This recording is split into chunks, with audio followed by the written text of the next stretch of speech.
पटना के BN college में पिछले दिनों एक युवक की हत्या कर दी गई थी। अब बिहार के राज्यपाल आरिफ मोहम्मद खान ने बीएन कॉलेज जाकर घटनास्थल का मुआयना किया है। राज्यपाल ने बीएन कॉलेज का निरीक्षण किया। वे वहां भी गए जहां बमबारी हुई थी। उन्होंने प्रिंसिपल और पुलिस अधिकारियों को कॉलेज कैंपस में लॉ एंड ऑर्डर बहाल करने का निर्देश दिया है। आरिफ मोहम्मद खान ने कहा कि यूनिवर्सिटी कैंपस में कानून और व्यवस्था को कायम रखना जरूरी है। उन्होंने कहा कि छात्र संगठनों की भी जिम्मेदारी है कि यूनिवर्सिटी कैंपस में कानून और व्यवस्था कायम रहे। खान ने कहा कि पुलिस की भूमिका यूनिवर्सिटी कैंपस में सीमित है। राज्यपाल ने कहा कि हमारी बदकिस्मती है कि यूनिवर्सिटी कैंपस में छात्र की हत्या की जा रही है। सब एक बार देखने के बाद, सबसे रिपोर्ट लेने के बाद, समझने के बाद ही समस्या को आइडेंटिफाई किया जा सकता है। लेकिन एक बात बिल्कुल पक्की है कि वातावरण मुझे ऐसे लगता है कि जहां जिनको डिसिप्लिन एनफोर्समेंट की जिनकी जिम्मेदारी है, क्रिमिनल एक्टिविटीज के चलते उनके मन में भी है। और ये क्रिमिनल्स जो बातों से लगा, वो ज्यादातर वो हैं जिनका यूनिवर्सिटी से कोई संबंध नहीं। अवैध कब्जा करके वो हॉस्टल के कमरों पर बैठे हुए हैं और जाहिर है फिर उनका प्रभाव छात्रों पर भी पड़ता है। तो मैंने प्रेसिडेंट स्टूडेंट्स यूनियन उनसे भी कहा है कि ये केवल जिम्मेदारी यूनिवर्सिटी अथॉरिटीज की नहीं होती है। मैं अपने तजर्बे से भी कह रहा हूँ, मैं यूनियन का, सेंट्रल यूनिवर्सिटी की यूनियन का सेक्रेटरी भी रहा हूँ, प्रेसिडेंट भी रहा हूँ। सभ्य समाज वो होता है जहाँ पुलिस के डंडे से नहीं बल्कि स्वतः अनुशासन स्वीकार किया जाता है। इसको कहते हैं एनफोर्समेंट ऑफ द अनएनफोर्सेबल। तो यूनिवर्सिटी के अंदर तो एक जमाना वो था जब हमें ये अच्छा नहीं लगता था कि यूनिवर्सिटी को पुलिस को यूनिवर्सिटी अथॉरिटीज किसी मामले में बुलाएं। हम कहते थे कि आपका आपका काम है अनुशासन लगना, अनुशासन को लागू करना।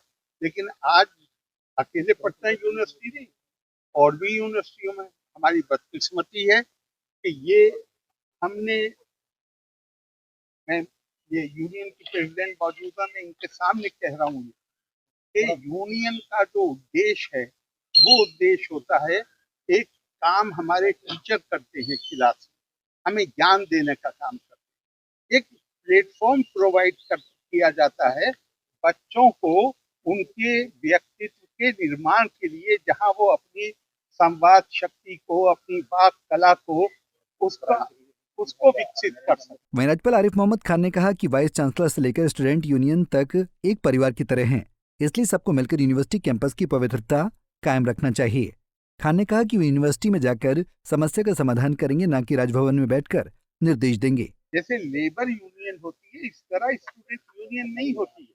ये तो एक परिवार है, वाइस चांसलर से लेके सारे टीचर्स, अथॉरिटीज, स्टूडेंट, ये एक परिवार है। और मैंने तो पार्लियामेंट में भी अलीगढ़ के बच्चे धरने पे बैठे थे। मैंने माननीय तत्कालीन माननीय शिक्षा मंत्री को हाउस में खड़े होकर कहा कि आप केवल मंत्री नहीं, आप तो गुरु रहे हैं सारी जिंदगी। और उन्होंने क्या शानदार, पार्लियामेंट की मुरली मनोहर जोशी जी ने क्या शानदार जवाब दिया और कहा मेरा छोड़िए, मैं तो चलता हूँ जहां आप ले चलें। आरिफ साहब खुद बैठ के फैसला करते हैं, इसलिए कि ये यूनियन के प्रेसिडेंट भी रहे हैं, ये केंद्रीय सरकार में मंत्री भी रहे हैं, ये खुद फैसला करते हैं, मैं हर फैसले को मान लूंगा। तो किसी की कोई ईगो इशू नहीं है, लेकिन इन डिसिप्लिन के साथ यूनिवर्सिटी नहीं चलती। और इसमें आप सबकी भी जिम्मेदारी है। मैं आपसे हाथ जोड़ के प्रार्थना कर रहा हूँ, यूनिवर्सिटी के मामले को कोई भी अगर कोई मौका भी दे आपको, तो भी सेंसेशनलाइज मत। हमारी सबकी कोशिश है सरस्वती के मंदिर, इस मंदिर की जो सैंक्टिटी है, इसकी जो पवित्रता है, वो बनी रहनी चाहिए। इसमें मैं आपका सहयोग मांगता हूँ और मैं आपको विश्वास दिलाता हूँ, यूनिवर्सिटी क्या बल्कि शिक्षा मेरी प्राथमिकता है, मेरे ऊपर वो सीधी जिम्मेदारी है। मैं राजभवन में बैठ के फैसले नहीं करूंगा। अगर कोई समस्या होगी तो मैं उन जगहों पर जाऊंगा जहां समस्या पैदा होती है। और मैं छात्रों से खास तौर से छात्रों हाथ जोड़ के विनती कर रहा हूँ, अनुशासनहीनता नहीं, श्रद्धावान लभते ज्ञानम, गुरु का माता पिता और गुरु इनका सम्मान करना, हम भारतीय नहीं हैं अगर हम इनका तीनों का सम्मान न करें। और हमारी जिम्मेदारी जो अथॉरिटीज हैं, जो टीचर्स हैं, उनकी जिम्मेदारी है कि ये आपके परिवार के बच्चे हैं। जैसे आप अपने बच्चों की से गलतियां भी होती हैं, बच्चों से जैसे डील करते हैं ऐसे इनसे डील। बहुत बहुत धन्यवाद। राज्यपाल आरिफ मोहम्मद खान बहुत ही संवेदनशील व्यक्ति हैं। अगर इसी तरह की प्रतिक्रिया वे दिखाएंगे तो बिहार की यूनिवर्सिटी कैंपस की हालत में जरूर बदलाव आएगा। पंजाब केसरी टीवी के लिए पटना से संजीव कुमार की रिपोर्ट। हमसे जुड़े रहने के लिए हमारे YouTube चैनल को सब्सक्राइब करें और नई वीडियो की नोटिफिकेशन के लिए बेल आइकॉन को दबाएं। अगर आप ये वीडियो Facebook पर देख रहे हैं तो लाइक जरूर करें और ज्यादा से ज्यादा शेयर करें। धन्यवाद।